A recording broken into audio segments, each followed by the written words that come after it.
ব্যাপী সিয়াম সাধন করা, সিয়াম পালন করাকে আমাদের জন্য ফরজ করে দিয়েছে কে? রমাদানের রোজা রাখার নফল নাকি? রমাদানে সিয়াম পালন করা কি নফল? সুন্নাত? তাহলে কি ফরজ? আওয়াজ করে বলেন, রমাদানের রোজা রাখা কি ফরজ? এটা শুধু আমাদের উপরই ফরজ না, আমাদের আগে যত জাতিগোষ্ঠী এই পৃথিবীতে এসছে সবার উপরে সিয়াম পালনকে ফরজ করেছে কে? সবার উপরে আল্লাহ তাআলা সিয়াম পালনকে ফরজ করেছিলেন।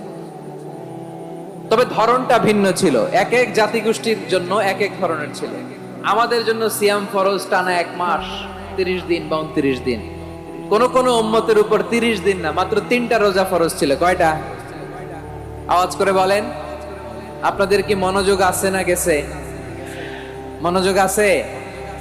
তাকবীর পড়েন তো, লিল্লাহে তাকবীর। আমাদের 1 মাস সিয়াম ফরজ। পূর্ববর্তী অনেক উম্মতের উপর 1 মাস ছিল না, 3টা ফরজ ছিল। কয়টা? প্রতি মাসের 13, 14, 15 ফরজ ছিল তাদের জন্য। কারো জন্য শুধু একটা, আশুরার রোজা। কোন কোন উম্মতের জন্য 10টা। কোন কোন উম্মতের জন্য রোজা ফরজ ছিল মৌনতার রোজা, আরবিতে বলে সৌমুল ইনসাত, মানে সারাদিন খেতে পারবে, পান করতে পারবে, স্ত্রীর সাথে মেলামেশা করতে পারবে, কিন্তু কথা বলতে পারবে না। কথা বললেই তাদের রোজা ভেঙে যেত। পড়েন সুবহানাল্লাহ। কি অদ্ভুত ব্যাপার! মৌন সম্মতির রোজা। যেমনটি সাইয়্যিদাতুনা মারিয়াম আলাইহাস সালাম বলেছেন, ইন্নী নাযারতু লির-রাহমানি সাওমা ফালান উকাল্লিমাল ইয়াওমা ইনসিয়া। তিনি বলেছেন, আজকে আমি রহমানের জন্য, মানে আল্লাহর জন্য রোজা মানত করেছি, আজকে আমি কারোর সাথে কথা বলতে পারবো না। তো রোজা রাখলে কথা বলতে পারবে না কেন? কারণ ওই শরীয়তে রোজার বিধান ছিল সকাল থেকে সন্ধ্যা খেতে পারবেন, পান করতে পারবেন, কিন্তু কথা বলতে পারবেন না। কথা বললেই রোজা ভেঙে যেত। সুবহানাল্লাহ বলেন। তাহলে সব জাতিগোষ্ঠীর উপরে রোজা ফরজ ছিল, কিন্তু ধরনটা ভিন্ন ছিল। মজার ব্যাপার হচ্ছে, আপনি বর্তমানেও বিভিন্ন ধর্মের দিকে তাকান, বৌদ্ধ ধর্ম, হিন্দু ধর্ম, খ্রিস্ট ধর্ম, তাদের মধ্যে রোজা আছে। ইংরেজরা, খ্রিস্টানরা এটাকে বলে ফাস্টিং। কি বলে? ফাস্টিং। আমাদের হিন্দু ভাইয়েরা বলে উপবাস। তারা কি বলে? উপবাস। আবার এখন আন্দোলনেরও একটা মাধ্যম হয়েছে এটা, না খেয়ে থাকা। এটারে বলে অনশন। এটারে কি বলে? অনশন ধর্মঘট। মানে আমাদের দাবি না মানলে আমরা খাবো না, রোজা রাখলাম। আছে না নাই? তারপরে আধুনিক বিজ্ঞান এটার একটা নাম দিয়েছে না খেয়ে থাকাকে, অটোফিজি। কি বলে? অটোফিজি। জাপানের এক চিকিৎসা বিজ্ঞানী এই অটোফিজির উপর গবেষণা করে সে নোবেল পেয়েছে। সুবহানাল্লাহ পড়বেন না? এজন্য আল্লাহ তাআলা আমাদের জন্য গোটা রমাদানে এই সিয়ামকে ফরজ করে দিয়েছেন। আওয়াজ করে বলেন আল্লাহু আকবার। রাব্বুল আলামিন বলেন, ইয়া আইয়ুহাল্লাযীনা আমানু কুতিবা আলাইকুমুস সিয়াম। সিয়ামকে তোমাদের উপরে ফরজ করা হয়েছে, কামা কুতিবা আলাল্লাযীনা মিন ক্বাবলিকুম, যেমনি তোমাদের পূর্ববর্তীদের উপর রোজা ফরজ করা হয়েছিল, লাআল্লাকুম তাত্তাকুন, যাতে করে তোমরা আল্লাহ সচেতন হতে পারো, যাতে করে তোমরা মুত্তাকি হতে পারো। লাআল্লাকুম তাত্তাকুন, যাতে করে আমরা আল্লাহ সচেতন হতে পারি, আল্লাহ কনসিয়াসনেস আমাদের মধ্যে গ্রো করে। এটা হচ্ছে রোজার prime objective, the prime objective of সিয়াম। অনেকে জিজ্ঞেস করলে অনেকে বলে রোজার মূল উদ্দেশ্য হচ্ছে না খেয়ে থাকা। না। অনেকে বলে গরিবদের কষ্ট অনুধাবন করা রোজার উদ্দেশ্য। না। রোজার উদ্দেশ্য কি? সিয়াম পালনের উদ্দেশ্য কি? এটা আল্লাহ তাআলা স্পষ্ট এই আয়াতের পেছনে বলেছেন যে লাআল্লাকুম তাত্তাকুন, যাতে করে তোমরা আল্লাহ সচেতন হতে পারো, আল্লাহ ভীতি তোমাদের মধ্যে গ্রো করে, গড কনসিয়াসনেস, আল্লাহ কনসিয়াসনেস, আল্লাহ সচেতনতা যেন বাড়ে, দ্য সেন্স অফ অ্যাকাউন্টেবিলিটি। আল্লাহর সুপ্রিম কোর্টের কাঠগড়া এই দুনিয়াতে আমি যাই করলাম তার সবকিছু যে পাই টু পাই হিসাব দিতে হবে। এই sense, to enhance the sense that whatever we do Allah is watching me. আপনি যাই করেন কেউ দেখে না, কিন্তু দেখে কে? শুরুতেই তো জিজ্ঞেস করেছিলাম যে কেউ যেটা দেখে না সেটা দেখেন কে? কেউ যেটা শোনে না সেটা শোনেন কে? এর নাম হচ্ছে লাআল্লাকুম তাত্তাকুন, যাতে করে তোমরা আল্লাহ সচেতন হতে পারো, আল্লাহ ভীরু হতে পারো। দুনিয়ার কেউ দেখে না, কিন্তু আল্লাহ দেখে। এটাই রোজার মূল শিক্ষা। আমার প্রিয় ভাইরা, আপনি লুকিয়ে লুকিয়ে ঘরের ভেতরে অন্যায় করেছেন, পাপ করেছেন, আপনার বাবা দেখে নাই, মা দেখে নাই, স্ত্রী দেখে নাই, কিন্তু দেখেছে কে? আল্লাহর চোখ ফাঁকি দেয়া যায়? আচ্ছা বুঝে থাকলে বলেন তো, সিসি ক্যামেরার চোখ ফাঁকি দেয়া যায় কি যায় না?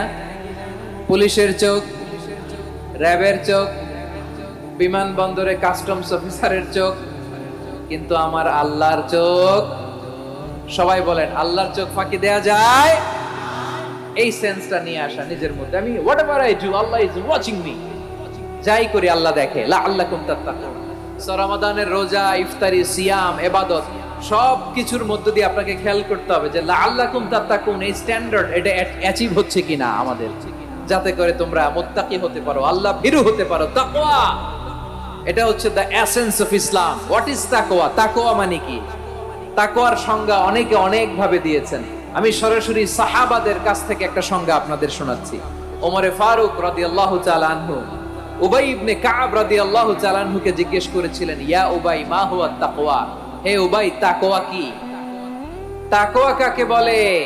উবাই ইবনে কাব তিনি প্রশ্নের উত্তর না দিয়ে উনিও আবার প্রশ্ন ছুড়লেন। তিনি বললেন, ইয়া আমিরুল মুমিনিন, আমা সালাকতা তরিকান যা শাউক? আপনি কি কাঁটাযুক্ত রাস্তা দিয়ে মরুভূমিতে কখনো হেঁটেছেন? যে রাস্তার চারদিকে ক্যাকটাস, গুলমলতার কাঁটা, হেঁটেছেন? ওমরে ফারুক বললেন, নাম, হেঁটেছি। বালা, হেঁটেছি।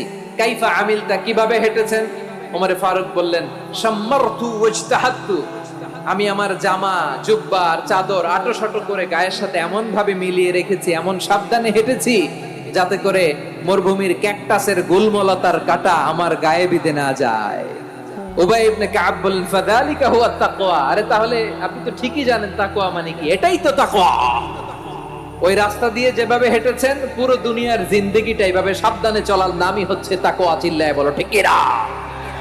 এই দুনিয়াতে পাপ পঙ্কিলতা থাকবে, শয়তানির হাতছানি থাকবে, অপরাধ প্রবণতা থাকবে, নফসের খায়েশ থাকবে, অন্যায়ের হাতছানি থাকবে। সব কিছুকে দলে মুচড়ে পেছনে ফেলে সাবধান হয়ে এই দুনিয়ার সিরাতুল মুস্তাকিমের পথে চলতে হবে। যে রাস্তা শুরু হয়েছে দুনিয়াতে, শেষ হয়ে গিয়েছে আল্লাহর জান্নাতের ভেতরে। চিল্লায় বলেন ঠিক কিনা? আমার প্রিয় চাঁপাইনবাবগঞ্জের ভাইয়েরা, এটার নামই তাকওয়া। উবাই ইবনে কাব বললেন, ও আমিরুল মুমিনিন, ওই কাঁটাযুক্ত গুলমলতার রাস্তার মধ্যে ঠিক যেমনি সাবধান হয়ে আপনি হেঁটেছেন, এই দুনিয়ার বুকে ওই সাবধান হয়ে চলার নাম হলো তাকওয়া। সুবহানাল্লাহ। তাহলে তাকওয়া কারে বলে? আমার চাঁপাইনবাবগঞ্জের কলিজার টুকরা ভাইরা, বুঝতে পারছেন আপনারা? হ্যাঁ, তাকওয়ার শুধু দুইটা নমুনা আপনাদের সামনে পেশ করব, আপনাদের ক্লিয়ার হয়ে যাবে। একটা নমুনা তো দিলাম, আরেকটা নমুনা, সেটাও ওমরে ফারুক রাদিয়াল্লাহু তাআলা আনহুর জীবনী থেকে। উনি ছিলেন ন্যায়পরায়ণ শাসক। রাত্রিবেলা প্রজাদের কি হাল হাকিকত, কি অবস্থা, ঘুরে ঘুরে প্যাট্রোলিং করতেন পুলিশের মতো। তো সারা রাত প্যাট্রোলিং করে সারা রাত তিনি ঘুরেছেন কার কি অবস্থা দেখে। শেষ রাতে তিনি ফিরে আসতেছেন। তিনি থাকতেন, সেই বুখারীতে এসেছে, কানা ইয়াসকুনু ফি আওয়ালিল মদিনা, মদিনার উঁচু এলাকায় থাকতেন। তো ফিরে আসার সময় উনি একটা প্রাচীর বেষ্টিত ঘরের পাশে দুইজন নারীর কথোপকথন শুনতে পেলেন। কয়জন নারী? দেখি আপনাদের মনোযোগ আছে কিনা, বলেন কয়জন নারী? একজন বৃদ্ধা, একজন যুবতী। উনি কান লাগিয়ে শুনতে পাচ্ছেন। বৃদ্ধা মা, ওমরে ফারুক কাউকে দেখতে পাচ্ছেন না, শুনতে পাচ্ছেন। বৃদ্ধা মা তার যুবতী মেয়েকে বলে, এই তাড়াতাড়ি ওটের দুধ দহন করে ওটের দুধের সাথে পানি মিশাও, তাইলে কালকে বাজারে মদিনায় বেশি দামে বিক্রি করা যাবে, লাভ হবে অনেক। বৃদ্ধা মহিলা এটা বললেন। যুবতী মেয়ে উত্তরে বলে, মা আপনি জানেন না আমিরুল মুমিনিন খলিফাতুল মুসলিমিন ওমরে ফারুক দুধে পানি মিশানোকে দণ্ডনীয় অপরাধ বলে ঘোষণা দিয়েছে, জানেন না? এবার বৃদ্ধা মহিলা বলে, আরে পাগলি, এই ভোর রাতে আমিরুল মুমিনিন ওমরে ফারুক আসবে কোত্থেকে? উনি আসবে কোত্থেকে? ওনার পাইক পেয়াদা সিকিউরিটি আসবে কোত্থেকে? কেউ দেখবে না। আরে কেউ দেখবে না, তাড়াতাড়ি দুধের সাথে পানি মেশাও। এই কথা যখন মা বলেছে, যুবতী মেয়েটা চমৎকার একটা উত্তর দিয়েছে। তিনি বলেছিলেন, ইয়া উম্মি, ও আমার মা, লাউলা রাআ উমর লা রাআ রাব্বু উমর। ও আমার প্রিয়তমা মা, আপনি ঠিকই বলেছেন, গভীর রাতে ওটের দুধে পানি মিশালে ওমর দেখবে না, কিন্তু মা খেয়াল রাখবেন, ওমর যদি নাও দেখে, ওমরের রব কিন্তু দেখে। চিল্লায় বলেন ঠিক কিনা? দিস ইজ কল্ড তাকওয়া। লাউলা রাআ উমারু লা রাআ রাব্বু উমর। ওমর দেখে না, কিন্তু ওমরের রব দেখে। চিল্লায় বলেন ঠিক কিনা? এজন্য রব্বুল আলামিন বলেন লা তুদরিকুহুল আবসার ওয়া হুয়া ইউদরিকুল আবসার ওয়া হুয়াল লাতীফুল খাবীর। তিনি এমন সত্তা, দুনিয়ার কোন চোখ তাকে দেখে না, কিন্তু দুনিয়ার সবগুলো চোখকে সব মানুষ